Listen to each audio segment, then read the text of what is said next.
qəhrəman övladlarımızın canı, qanı bahasına, qəhrəmanlığı bahasına bu torpaqları azad etmiş.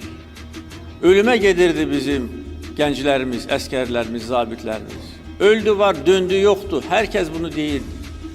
Və belə çətin şəraitdə biz qələbə qazanmışıq. Buna görə Ermənistan tam dərk eləməlidir ki, biz istənilən hərbi vəzifəni icra edə bilərik və heç kim bizi dayandıra bilməz. Onlar bilməlidir ki, dəmir yumruq yerindədir. 5 ildir prezidentimiz dəmir yumruğu az qalır soxsun gözümüzə. Hələm ortada bir şey yoxdur. Hələ bir tərəfdə bilmir ki, bugünkü gününün dərdini çəkir ki, sabaha deyir ki, səhər yuxudan duranda nə yiyəcəm. Yaxşı, bizlər cəhənnəmə. Və bu qazilər ki var idi, sizin o dəmir yumruğunuzu göylərə qaldıran, o qazilərə niyə hörmət olunmur? Niyə o qazilərin o cür 80 manat olaraq qiymət qoymusunuz? Həmin bu oğlan ki yoxdur, Ağstafalıdır. Oğlunla yaşıddır da cənab prezident. Bu orada gedib özünü sipər eləyəndə, sənin o dəmir yumruğu qaldıranda, sənin oğlun nə qardır? Yanındakilərin uşaqları neynədir? Heç bir özün, heç olmasa buna hörmət eləyin. Uşaqlarınıza verdiyiniz o yeməklər halal olsun deyim, bu uşaqlara kömək eləyin də. Mən demirəm ki, bunların götürün ciblərinə 3 manat, 5 manat pul. Uşaqlar yolçu deyir ki, onlara ciblərinə pul basasın. Bunların hamısını işlə təmin edir. Məsələn, bu balamız özü Ağstafalıdır. Ağstafanın buradan icra başçısına demək istəyirəm ki, Seymur müəllim, özün də cavan oğlansan.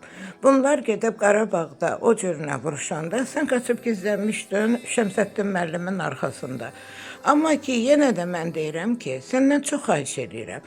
Bu uşaqlara kömək edin ki, Allah bir gün də olsa, səndə 4 dənə balın var, hələm 2-3 də yenə olacaq, bala xoşlayansan. Heç olmasa bu balalarına hörmət elə də.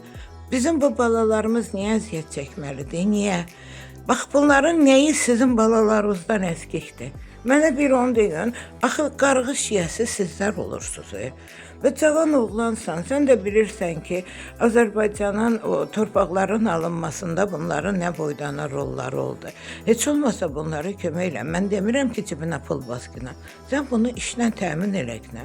Məsələn, bu oğlumuz üçün biz iş tapmışdıq xaricdə, Qazaxstanda. İş adamımız var idi Azərbaycanlı. Dedi ki, gəlsin, şoferliyi bilirsə, bizə deyir ki, yük şoferləri lazımdır. Bu uşağa bir dənə prava düzəltmək olmadı Azərbaycanda. Niyə?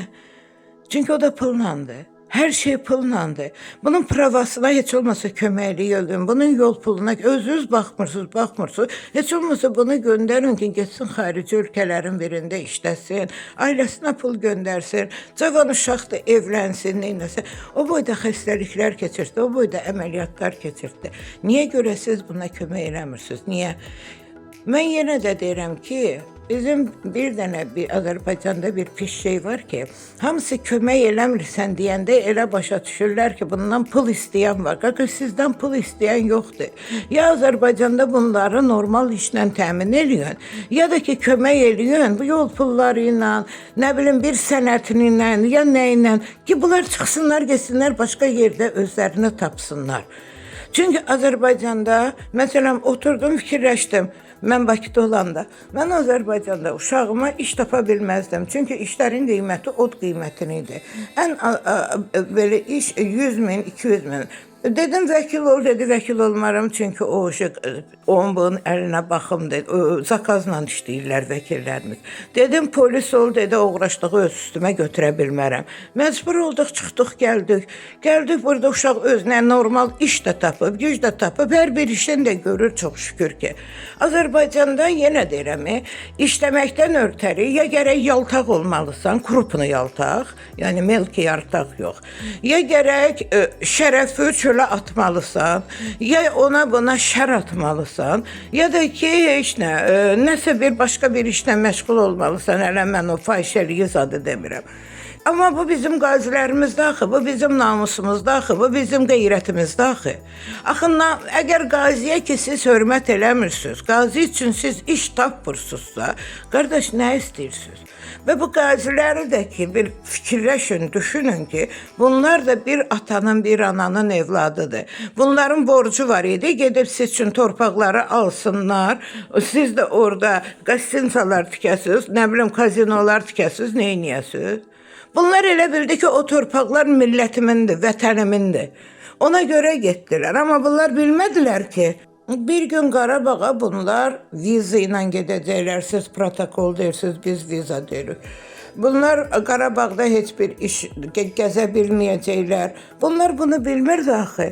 Yaxşı, almışsan torpağı, ya Allah köməyin olsun da, verdiyiniz torpaqları geri almışsınız. Azərbaycanda pensiya problemi var, uşaq pulu problemi var, yəni ki, səhiyyə problemimiz var, təhsil problemimiz var, amma ən belə bunun başında duran qazilərimizin problemləridir. Bu qazilərimizə kömək eləyin də. Kömək eləmək istəyən varsa sizdən pul istəmirik. Mənə yazsın. Mən özüm bu oğlanın telefon nömrəsini verim, onu işlə təmin ediyorum. Ona nəsə bir köməklik ediyorum. Mən deyərəm ki, hə, onun pula ehtiyacımız yoxdur, heç kim pul istəmir. Mən özüm neçə dəfə oğlana dedim ki, pul göndərim, dedi yox. Mənə pul lazımdır. Ona görə deyirəm ki, belə qeyrətli oğullarımız çox azdır. Çox xahiş edirəm, bu uşaqlara kömək ediyor. Bu uşaqlara ata olun, bu uşaqlara dost olun, bu uşaqlara qardaş olun. Allah kömək olsun balalarımıza.